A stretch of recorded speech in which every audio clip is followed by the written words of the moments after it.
tag दिबजी म हेरिया किन पाउँदैन नि हैन ल हान हान हान हान यो पनि खन त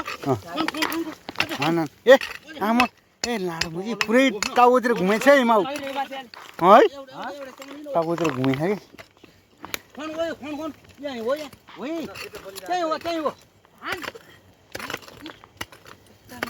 दसैँ मनाउनु पर्दैन मुजी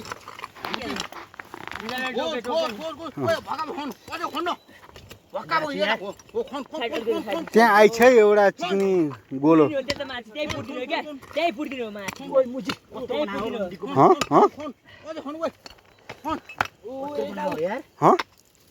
ठुलो छ र चाकै छैन चाकै छैन चिक्नी एकदम मेन आइसक्यो है खन चाकै छैन के ए तिमीहरु